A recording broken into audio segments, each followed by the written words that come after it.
This is the war to end all wars. The final battle where the Straw Hats' allies will clash with the full might of the Celestial Dragons, the Holy Knights, and the Navy's ultimate forces. Imagine a battle so massive, it makes Marineford look like a skirmish. A war where every nation, every legend, every force in the One Piece world picks a side. And the fate of the world hangs in the balance. But who will stand with Luffy?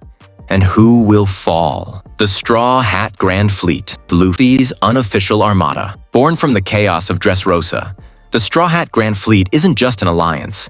It's a force of destiny. 7 pirate crews, over 5,600 strong, bound by unshakable loyalty to Luffy after he liberated them from Doflamingo's reign. These aren't just followers. They're leaders who've staked their reputations on the Straw Hat's dream. There's Bartolomeo the Cannibal, Luffy's fanboy turned human shield, whose barrier fruit could block even a Yonko's strike. Sai of the Happo Navy, heir to a martial arts dynasty, whose leg strength can split mountains. Idio, the boxing champ with fists like pistons. Then there's Hadrudin, the giant who crushed a warlord's bounty record, leading an army of Elbaf warriors. And let's not forget the prodigy Leo and the Tontada dwarves. Tiny but lethal, capable of infiltrating enemy lines unseen. But here's the kicker. They refused Luffy's rejection. After Dressrosa, they toasted a secret sack ceremony, swearing to answer his call no matter what. This fleet wasn't built by conquest. It was forged in gratitude. And when the final war comes, they'll crash into the battlefield like a hurricane, turning the tide against impossible odds. Revolutionary allies. The Shadow War goes hot. While pirates brawl on the seas, Dragon's revolutionary army has been waging a silent war for decades. Their goal? To obliterate the world government's corruption at its roots. And now, with Sabo as their fiery spearhead, they're ready to burn Maria Joie to the ground. Dragon, the world's worst criminal, isn't just a strategist. He's a symbol. His mere existence proves the Celestial Dragons can be defied. His forces include Ivankov, the Queen of Kamabaka Kingdom, whose hormone fruit can mass-produce elite soldiers in seconds. Then there's Karasu, the plague doctor who turns crows into weapons, and Lindbergh, the mink scientist with tech that outpaces even Vegapunks. But their true weapon is intel. For years, they've infiltrated kingdoms, exposing the WG's atrocities. In the final war, they won't just fight, they'll ignite global rebellion. Imagine slave revolts in Mary Joais, marine defections mid-battle, and liberated nations turning their weapons on their former oppressors. This isn't just an army. It's a revolution. The ancient weapons, godly power in mortal hands. Shirahoshi isn't just a mermaid princess.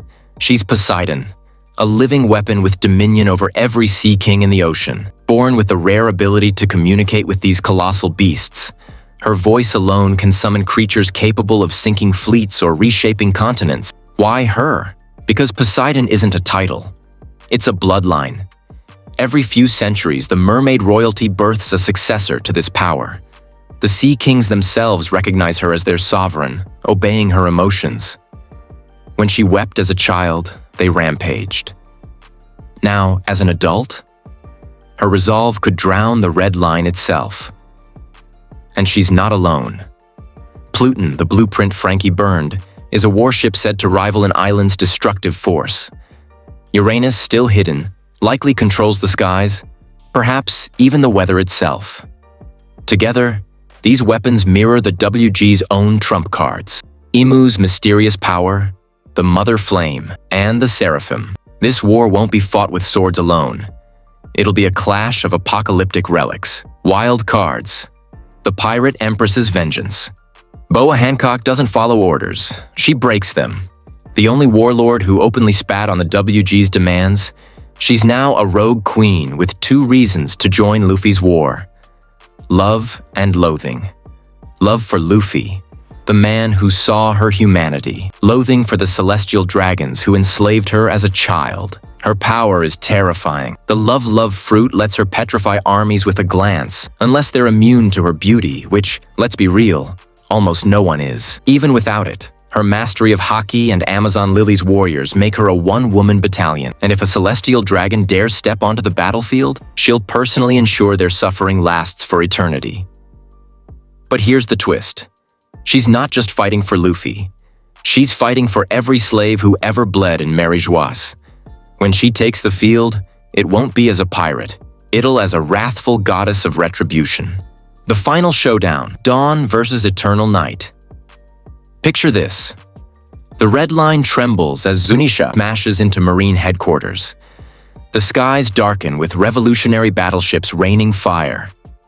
From the depths, Sea Kings drag entire fleets into the abyss while Shirahoshi sings a dirge for the WG's end. At the heart of it all, Luffy barreling toward Imu on a path of shattered admirals. His Gear 5 form flickers like a dying star, but he's not alone. Zoro duels holy knights atop floating rubble, their swords splitting clouds. Sanji kicks through Seraphim clones at lightspeed. Law teleports allies across the battlefield, while Kid's electromagnetic pulses fry enemy tech. Then the turning point. The ancient giant robot from Egghead awakens, its eyes glowing like the void century. It stomps toward Marie-Joie, crushing holy knights underfoot. From the opposite direction, Dragon's storm swallows the Gorosei, and just as the WG's last defenses crumble, Buggy, of all people, lands the luckiest cannon shot in history, blowing a hole in Imu's throne room. This isn't just a battle. It's the crescendo of 800 years of tyranny. When the dust settles, the seas will run red, the sky will burn, and the world will wake up to a new dawn, or be swallowed by eternal night. The clock is ticking. Which side will you bet on? Thanks for watching. If you enjoyed the video, don't forget to like, comment, and subscribe for more. Hit the bell so you never miss an upload. Until next time, stay safe, stay curious, and keep leveling up. Peace.